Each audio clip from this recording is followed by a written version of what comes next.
बिस्मिल्लाहिर्रहमानिर्रहीम। Dear students, अस्सलाम वालेकुम। स्टूडेंट्स, कैसे हैं आप? ठीक है स्टूडेंट्स, आज हम इलेक्ट्रोमैग्नेटिक इंडक्शन का एक टॉपिक डिस्कस करने जा रहे हैं जो कि है म्यूचुअल इंडक्शन।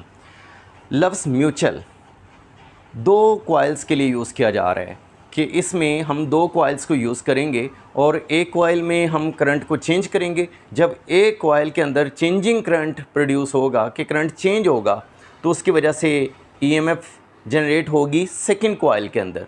तो इसलिए स्टूडेंट्स हम इसको म्यूचुअल इंडक्शन का नाम दे रहे हैं। तो ये एक फिनोमिना है। आइए टॉपिक स्टार्ट करते हैं कि म्यूचुअल इंडक्शन असल में क्या है। ये एक फिनोमिना है in which changing current in one coil induces an EMF in another coil। कि अगर एक कॉइल के अंदर हम अगर करंट को चेंज करते हैं तो उस करंट के चेंज होने की वजह से दूसरी कॉइल के अंदर EMF जनरेट होती है। इसको कहते हैं म्यूचुअल इंडक्शन। अब देखिए स्टूडेंट्स, इसकी एक्सप्लेनेशन की तरफ चलते हैं कि consider two coils placed near to each other. इसका मतलब है कि इस फिनोमिना के लिए जो ज़रूरी शर्त वो ये है कि दोनों कॉइल्स का एक दूसरे के करीब होना ज़रूरी है। ठीक है, तो जैसे कि अब देखें हमारे पास, हम इसकी डायग्राम की तरफ चलते हैं कि हमारे पास ये कोर है और इस कोर के ऊपर हमने, चलिए हम दोनों कॉइल्स के लिए ये कोर बना लेते हैं। अब इस कोर के ऊपर हमने एक वायर को इस तरह से वाउंड कर दिया है। तो स्टूडेंट्स, अब हमने इसके ऊपर एक वायर को वाउंड कर दिया है, ठीक है। और दूसरी कॉइल के ऊपर, कोर के ऊपर हमने एक वायर को वाउंड कर दिया है और इसको हमने, इस सेकंड वाली जो कॉइल है इसमें जस्ट हमने सिर्फ गैल्वेनोमीटर लगाया है। अब आप देख सकते हैं कि गैल्वेनोमीटर इसके अंदर करंट तो पैदा नहीं कर सकता ना। तो करंट कैसे पैदा होना है, इस पहली कॉइल के अंदर हम करंट को चेंज करेंगे। अब करंट को चेंज करना है, यहाँ हम एक स्विच लगा लेंगे, ठीक है। और स्विच के बाद यहाँ पर हम इसके साथ साथ, यहाँ इसके साथ हमने एक बैटरी भी कनेक्ट करनी है, ठीक है। और बैटरी के साथ हम यहाँ पे एक रियोस्टेट कनेक्ट कर देंगे, ठीक है। ये हमारे पास होगी रियोस्टेट। तो स्टूडेंट्स, ये रियोस्टेट है जहाँ से हम यहाँ पे करंट की वैल्यू को कम या ज़्यादा करेंगे। स्विच को क्लोज़ कर देंगे। जब स्विच को क्लोज़ करेंगे तो इसमें करंट का फ्लो शुरू हो जाएगा। यहाँ से करंट को कम या ज़्यादा करते रहेंगे, ठीक है। यहाँ पे रियोस्टेट की जगह पे हम एक जैसे पंखे की स्पीड को कम या ज़्यादा करने के लिए हम एक डिमर यूज़ करते हैं, ठीक है। रेगुलेटर भी उसे कह सकते हैं। तो इसको यहाँ से हम उसकी स्पीड को, करंट की मिकदार को कम या ज़्यादा करने के लिए एक बटन लगा सकते हैं, ठीक है। तो अब देखें कि ये हमारे पास बैटरी लग गई। यहाँ पे करंट की मिकदार को कम या ज़्यादा करेंगे। जब करंट की मिकदार, करंट इसमें से फ़्लो करेगा और जब करंट फ़्लो करेगा तो यहाँ पर आप जानते हैं कि ये एक सोलेनाइड बन गया है। और जब सोलेनाइड बन गया है तो इसमें से कॉइल में से करंट फ़्लो कर रहा है और करंट के फ़्लो करने से यहाँ पे मैग्नेटिक फील्ड प्रोड्यूस हो जाएगा। और चेंजिंग मैग्नेटिक फील्ड, यहाँ पे जो मैग्नेटिक फील्ड होगा वो चेंजिंग मैग्नेटिक फील्ड होगा, जिससे मैग्नेटिक फील्ड क्या हो रहा है, चेंज हो रहा है। कैसे चेंज हुआ? करंट के चेंज होने से मैग्नेटिक फील्ड भी चेंज होगा और मैग्नेटिक फील्ड के चेंज होने से यहाँ पे फ्लक्स चेंज होना है स्टूडेंट्स पहली कॉइल के अंदर, यानी प्राइमरी कॉइल। इसको हमने नाम दे देना है प्राइमरी कॉइल। प्राइमरी कॉइल के अंदर हमने सबसे पहली बात यह है कि करंट को चेंज किया है। करंट के चेंज होने से मैग्नेटिक फील्ड चेंज हुआ है और ये मैग्नेटिक फील्ड जो चेंज हुआ है, आप जानते हैं मैग्नेटिक फील्ड का चेंज होना फ्लक्स को चेंज कर देगा, मैग्नेटिक लाइन्स को चेंज कर देगा। यहाँ पे मैग्नेटिक लाइंस प्रोड्यूस होंगी, ठीक है। अब जब करंट चेंज हो रहा है, फ्लक्स चेंज हो रहा है और फ्लक्स की चेंज होने से मैग्नेटिक लाइंस यानी कि चेंज हो रही हैं, इसका मतलब ये होता है। तो अब ये मैग्नेटिक लाइंस जो हैं यहाँ से निकलेंगी और इस तरह से ये मूव करना शुरू कर देंगी, यानी कि सेकेंडरी कॉइल में से पास होंगी। दूसरी जो हमारे पास कॉइल है इसको हमने नाम दिया हुआ है सेकेंडरी कॉइल। Secondary coil. अब ये देखें कि अगर ये एक ही तरह की लाइंस इसमें से पास होती रहे ना, करंट को अगर चेंज ना करें तो इसका मतलब है कि फ्लक्स चेंज नहीं होगा। हमें तो फ्लक्स चेंज चाहिए, चेंजिंग फ्लक्स चाहिए कि लाइंस की तादाद कभी कम गुजरे, कभी ज़्यादा गुजरे। कभी 3 लाइंस गुजर रही हैं तो कभी 10 लाइनें गुजरें तो कभी 20 लाइंस गुजरें, यानी कि लाइंस की तादाद, मैग्नेटिक लाइंस की तादाद, यानी कि फ्लक्स का चेंज होना ज़रूरी है।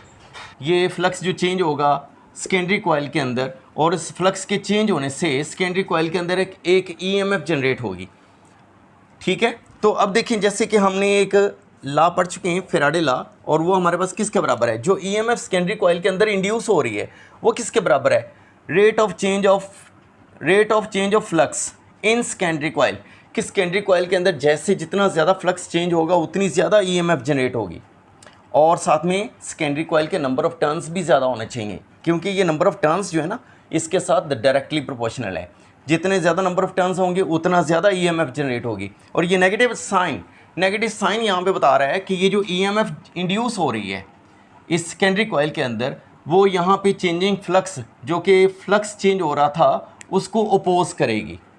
ठीक है स्टूडेंट्स, क्या करेगी, अपोज करेगी। तो नेगेटिव साइन ये बताती है। अब देखें कि जितना हमारे पास प्राइमरी में करंट होगा वो डायरेक्टली प्रोपोर्शनल होगा flux in secondary and number of turns in secondary, कि जितना ज़्यादा फ्लक्स होगा और जितने ज़्यादा नंबर ऑफ टर्न्स होंगे उनके डायरेक्टली प्रोपोर्शनल है करंट इन प्राइमरी। प्राइमरी का जो करंट है वो किसके डायरेक्टली प्रोपोर्शनल है, अगर करंट प्राइमरी का करंट बढ़ाते जाएंगे तो फ्लक्स बढ़ता जाएगा और नंबर ऑफ टर्न्स भी बढ़ने चाहिए। ठीक है स्टूडेंट्स, तो अब इस रिलेशन को, हमारे पास ये प्रोपोर्शनल का साइन है, तो इस प्रोपोर्शनल के साइन को ख़त्म करेंगे तो हमारे पास कोई ना कोई कांस्टेंट आएगा। यहाँ पे कांस्टेंट कौन सा आ रहा है, क्योंकि हम म्यूचुअल इंडक्शन का फिनोमेना पढ़ रहे हैं तो यहाँ पे हमारे पास म्यूचुअल इंडक्शन m जो है वो एक कांस्टेंट के तौर पर यहाँ पे आएगा। और यहाँ से हम इस इक्वेशन को हम लिख लेते हैं इक्वेशन नंबर 2, क्योंकि ये वाली इक्वेशन हमारे पास 1 थी, और यहाँ से हम m निकाल सकते हैं तो वो किसके बराबर होगा, NS phi s over IP। तो इस इक्वेशन को हम नाम दे देते हैं इक्वेशन नंबर 3। अब देखें स्टूडेंट्स, अब हम इक्वेशन नंबर 1 को ले लेते हैं फ्रॉम इक्वेशन नंबर 1। इक्वेशन 1 हमारे पास क्या है, ये वाली है, इसको लिख लेते हैं। तो इसको थोड़ा सा सिंप्लीफाई भी कर लेते हैं। इसमें की जो डेल्टा है इसको हम बाहर निकाल लेते हैं।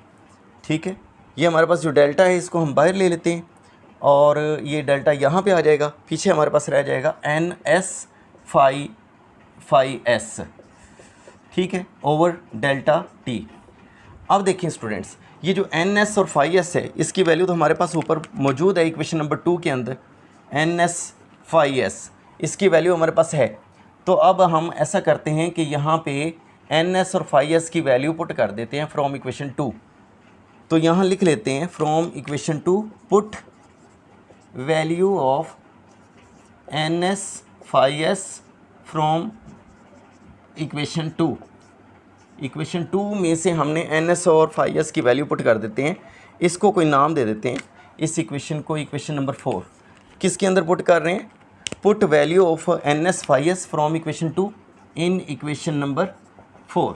इक्वेशन 4 में हम वैल्यू पुट कर देते हैं। तो ये हमारे पास क्या बन जाएगा, ये हमारे पास बन जाएगा जी माइनस डेल्टा, तो हमने शुरू में लिया हुआ है, ठीक है, और NS phi s की जगह पे हम क्या लिख लेंगे, MIP ओवर डेल्टा t।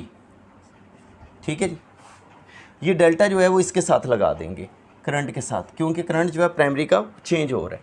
तो अब हमारे पास ये रिलेशन क्या बन जाएगा, EMF इन सेकेंडरी किसके बराबर हो जाएगी, माइनस डेल्टा, ये म्यूचुअल इंडक्शन M शुरू में ले आएंगे, डेल्टा जो है वो करंट के साथ लगाएंगे, delta IP over delta t।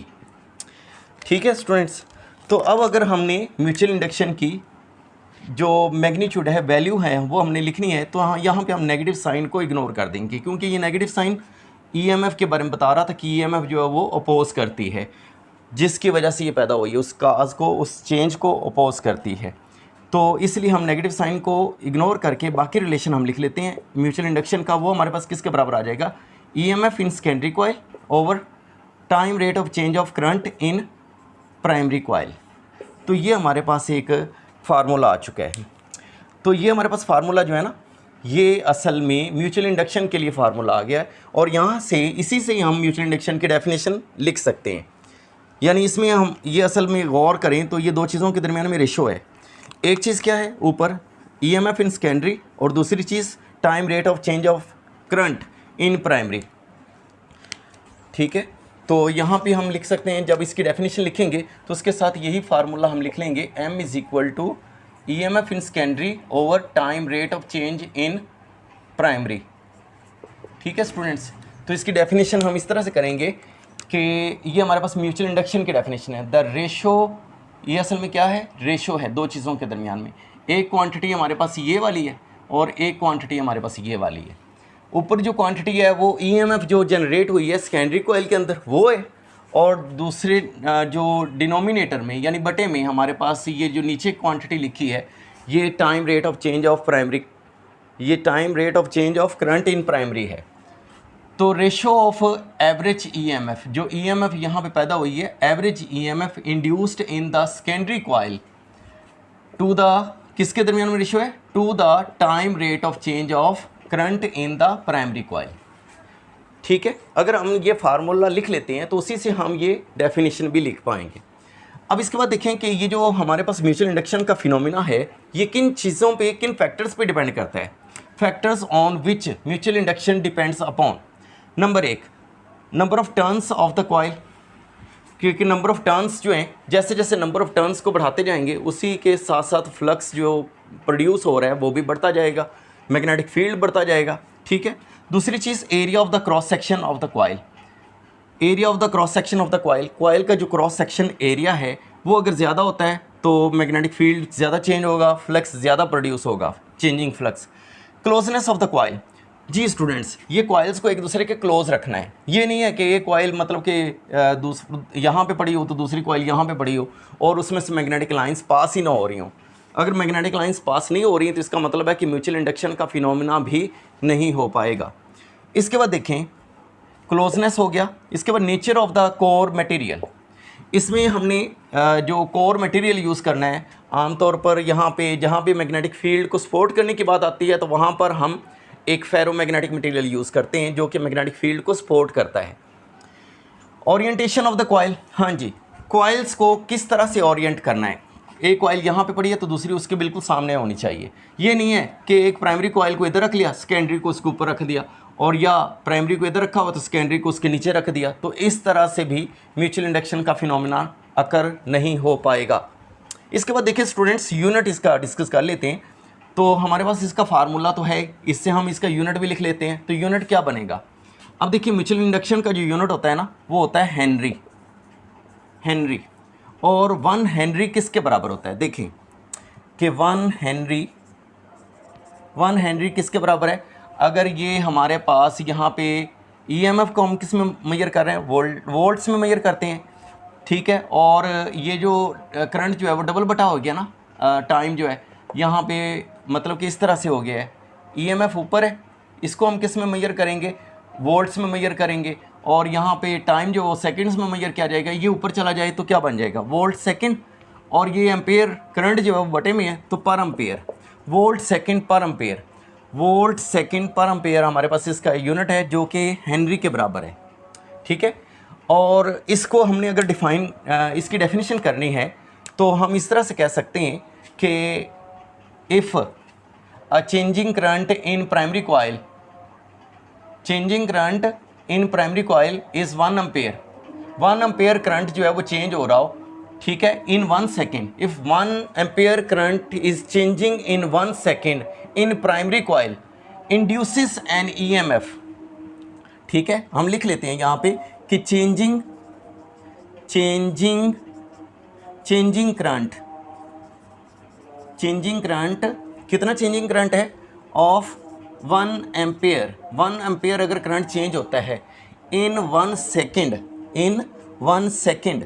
इन प्राइमरी कॉइल के अंदर अगर 1 एम्पेयर करंट चेंज होता है इन 1 सेकेंड, इंड्यूसेस, तो वो क्या करता है, induces an EMF of 1 volt in secondary coil के अंदर वो ईएमएफ पैदा कर देता है। तो उस वक़्त देन म्यूचुअल इंडक्शन कितनी होगी, म्यूचुअल इंडक्शन जो होगी विल बी 1 हेनरी, तो उस वक़्त म्यूचुअल इंडक्शन जो होगी वो 1 हेनरी होगी।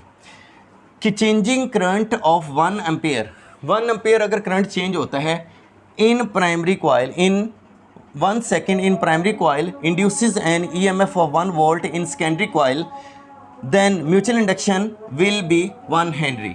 तो स्टूडेंट्स ये हमारे पास म्यूचुअल इंडक्शन का जो यूनिट है हेनरी उसकी डेफिनेशन भी हो गई है। तो उम्मीद है आपको ये टॉपिक बहुत अच्छे तरीके से समझ आ गया होगा।